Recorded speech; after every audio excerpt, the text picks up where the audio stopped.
히브리서 5장 12절부터 14절에는 시간면에서 보자면 너희가 가르치는 자들이 되어야만 하는데 누군가가 하나님의 말씀들의 첫째 기초 원리들을 다시 너희에게 가르쳐 줄 필요가 있으므로 너희가 단단한 음식이 아니라 젖을 필요로 하는 자들이 되었도다. 이는 젖을 사용하는 자마다 갓난아이의 이므로 의의 말씀에 능숙하지 못하기 때문이라. 그러나 단단한 음식은 장성한 자들에게 속하나니 그들은 자기 감각들을 사용하여 단련받게 함으로써 선악을 분별하는 자들이니라 라고 말씀을 했습니다. 그러니까 구원받은 사람들 가운데는 젖을 먹는 갓난아이 수준의 사람도 있고 단단한 음식을 먹는 장성한 자도 있다는 말입니다. 우리가 마냥 어린아이 수준에 머물 수는 없습니다. 자라나지 않는 아이는 기형아일 수밖에 없습니다. 지금 우리가 배우는 말씀은 단단한 음식과 같은 교리적 내용입니다. 엠마오로 가는 두 제자에게 예수님께서 나타나 동행하시면서 모세오경과 대언서, 모든 성경 기록들을 동원해서 가르치셨던 것은 바로 그리스도론이었습니다. 우리는 지금 그 그리스도론을 배우고 있습니다. 매일 짧게 듣는 말씀이지만 그 가르침의 내용은 심히 깊은 내용입니다. 장성한 자는 자기 감각들을 사용하여 단련받게 함으로써 선악을 분명하게 분별할 수 있는 수준까지 갈 수가 있습니다. 저는 여러분이 그런 수준까지 성장하기를 기도합니다. 깊은 말씀, 깊은 생각, 깊은 영적 수준의 사람이 되어가기를 바랍니다. 지금까지 우리는 예수 그리스도의 성육신하신 완벽한 인성과 완벽한 신성에 대해서 공부했습니다. 성경은 예수 그리스도가 참으로 하나님이실 뿐만 아니라 참으로 인간이시라고 말씀합니다. 기독교 역사의 초기 시대인 3, 4세기의 그리스도인들이 주 예수 그리스도의 인격에 대한 교리에 대해서 논쟁이 굉장히 많았었습니다. 3, 4세기는 초기 기독교 역사에서 매우 중요한 시기인데 특별히 예수 그리스도의 인격과 신성을 둘러싼 이 교리적 논쟁이 활발히 진행되었던 시기였습니다. 이 시기의 논쟁은 기독교 교리가 오히려 체계적으로 정립이 되고 이단이 배격되는 중요한 과정을 거쳤습니다. 그래서 여러 공의회가 열렸고 교리가 정립되는 이 긍정적인 계기가 되었던 것입니다. 예수 그리스도의 한 인격 안에는 신성과 인성이 함께 들어 있습니다. 완전한 신성과 완전한 인성입니다. 그런데 이 말씀이 여러분 신약 성경에서 빌립보서 2장 5절부터 8절 말씀에 나온다는 것 아십니까? 예수 그리스도의 완전한 신성과 완전한 인성을 이 말씀이 말씀하고 있습니다. 같이 읽어볼까요? 너희 안에 이 생각을 품으라. 그것은 그리스도 예수님 안에도 있던 생각이니라. 그분께서는 하나님의 형체로 계심으로 하나님과 동등함으로 강탈로 여기지 아니하셨으나 스스로 무명한 자가 되사 자기 위에 종의 형체를 취하시고 사람들의 모습이 되셨으며 사람의 모양으로 나타나사 자기를 낮추시고 죽기까지 곧 십자가로 인해 죽기까지 순종하셨느니라. 이렇게 말씀했습니다. 자, 이 말씀을 로이드 존스 목사님은 이 구절을 개정역 번역과 그런 개역 성경이죠. 그리고 흠정역 번역을 비교하면서 설명을 했습니다. 개역 성경은 2장 7절을 오히려 자기를 비어 종의 형체를 가져 사람들과 같이 되었고라고 그렇게 기록되어 있는데 이 구절과 흠정역 성경 7절 스스로 무명한 자가 되사 자기 위에 종의 형체를 취하시고 사람들의 모습이 되셨으며 라고 한 구절과 비교를 했습니다. 그런데 로이드 존스 목사님은 흠정역 성경 번역처럼 스스로 무명한 자가 되사라고 번역을 해야 하는데 개역 성경에 자기를 비어라고 번역을 하면 많은 교리적 문제를 일으킬 수 있다고 지적하고 있습니다. 로이드 존스 목사님은 흠정역 성경의 번역의 우수성에 대해서 말하면서 종종 사람들이 이 구절에서 어려움에 빠지는 이유는 문맥의 흐름을 잊었기 때문이라고 지적합니다. 그러면서 이렇게 설명을 합니다. 이 구절은 너희 안에 이 생각을 품으라.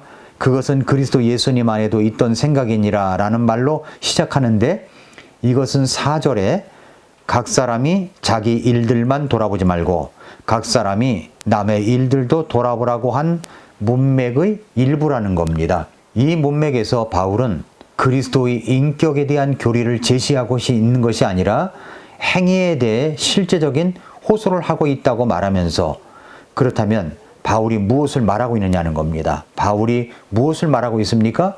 여기서 하나님의 형체라는 말에 주의를 해야 됩니다. 그분께서는 하나님의 형체로 계심으로 해서 이 형체가 무엇이냐는 거죠. 형체란 어떤 사물을 고유하게 만드는 특성들의 총합입니다. 금속을 예로 들어서 생각해 보면 금속 한 조각은 칼이 될 수도 있고 쟁기도 될 수가 있습니다.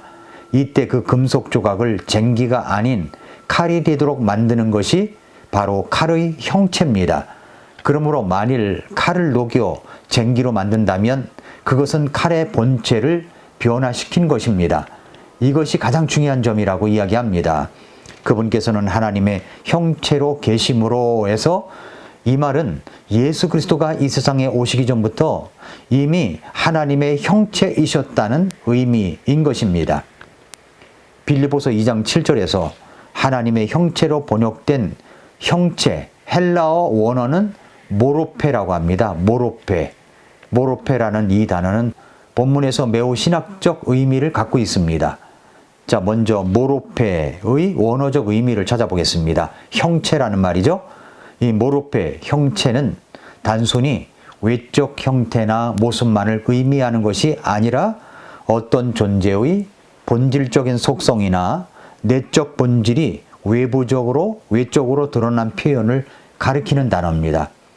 그리스에서 모로페는 사물이나 존재의 본질적인 특징을 포함하는 단어인데 그 존재가 무엇인지, 그 본질, 그 무엇인지가 외적으로 나타난 것을 의미한다는 말입니다. 그러면 빌립보서 2장 7절에서의 의미는 뭐냐?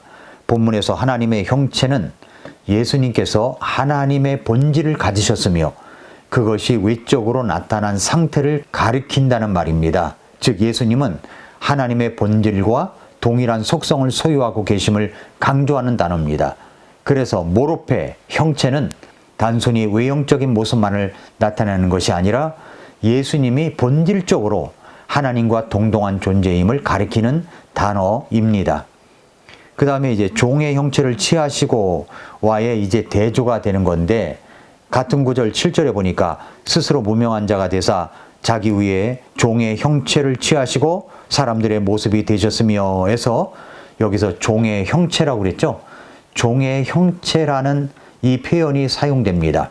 여기서도 동일한 모로페가 사용되었는데 이것은 예수님께서 종의 본질적 속성을 가지셨다는 것을 의미하는 겁니다. 예수님은 하나님으로서의 본질을 포기하지 않으셨지만 자발적으로 종의 신분과 속성을 취하셨다라고 하는 것을 보여주는 것입니다. 그래서 이 모로페, 형체라는 이 단어는 신학적으로 굉장히 중요한 단어인데 예수님의 신성과 인성을 동시에 보여주는 아주 중요한 단어로서 그분이 본질적으로 하나님이셨으나 인간의 본질을 또한 온전히 취하셨음을 설명하는 구절입니다. 이 단어는 예수님의 신성과 인성을 설명하는 데 있어서 매우 중요한 역할을 하고 삼위일체 신앙 및 기독론에서 핵심적인 논의의 기반이 되는 것입니다.